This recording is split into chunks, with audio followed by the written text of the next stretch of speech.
ഉത്തർപ്രദേശിലെ 80 ലോക്സഭാ സീറ്റുകളിലും തന്റെ പാർട്ടി ജയിച്ചാലും ഇലക്ട്രോണിക് വോട്ടിംഗ് മെഷീനുകളിൽ തനിക്ക് വിശ്വാസമില്ലെന്ന് ആവർത്തിച്ച് സമാജ്വാദി പാർട്ടി നേതാവ് അഖിലേഷ് യാദവ് ഇന്ത്യ മുന്നണി അധികാരത്തിലെത്തിയാൽ ഇവിഎമ്മുകൾ നിർത്തലാക്കുമെന്നും അദ്ദേഹം കൂട്ടിച്ചേർത്തു.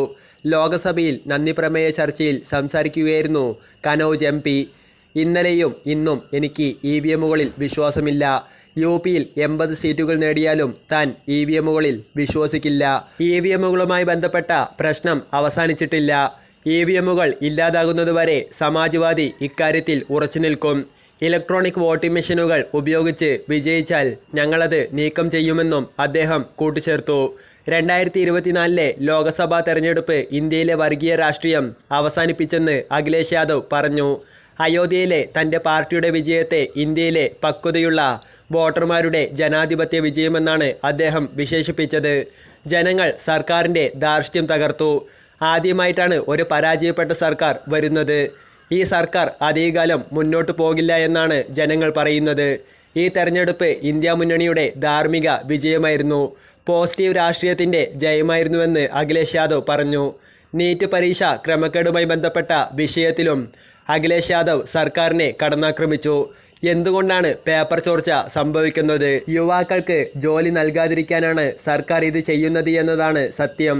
യുവാക്കൾക്ക് ജോലി നൽകിയിട്ടില്ല, പകരം ജോലികൾ സർക്കാർ തട്ടിയെടുത്തു എന്ന് അഖിലേഷ് യാദവ് ആരോപിച്ചു. അഗ്നിവീർ പദ്ധതിയെ ഇന്ത്യ മുന്നണി ഒരിക്കലും അംഗീകരിക്കില്ല എന്നും അദ്ദേഹം വ്യക്തമാക്കി.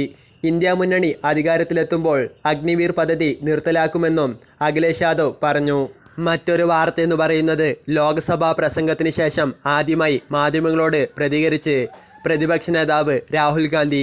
ന്യൂനപക്ഷങ്ങൾ, നീറ്റ് തർക്കം, അഗ്നിപത് പദ്ധതി എന്നിവയെക്കുറിച്ചുള്ള രാഹുൽ ഗാന്ധിയുടെ പ്രസംഗത്തിലെ പ്രധാന ഭാഗങ്ങൾ സ്പീക്കർ ഓം ബിർളയുടെ ഉത്തരവനുസരിച്ച് പാർലമെൻറ്റിൻ്റെ രേഖകളിൽ നിന്ന് നീക്കം ചെയ്തതിന് തൊട്ടു പിന്നാലെയാണ് രാഹുൽ ഗാന്ധിയുടെ പ്രതികരണം.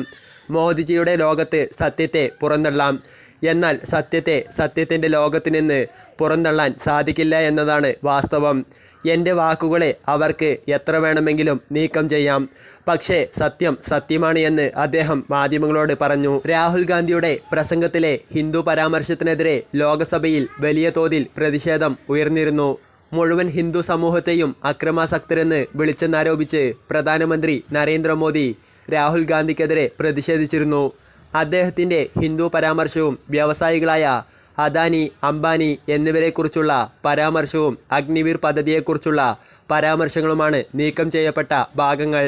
ഹിന്ദുക്കളെന്ന് സ്വയം വിശേഷിപ്പിക്കുന്നവർ അക്രമത്തിലും വിദ്വേഷത്തിലും ഇടപെടുന്നുവെന്നായിരുന്നു രാഹുലിൻ്റെ പരാമർശം. ഇതിനെതിരെ BJP വൻ പ്രതിഷേധവുമായി രംഗത്ത് വരികയായിരുന്നു.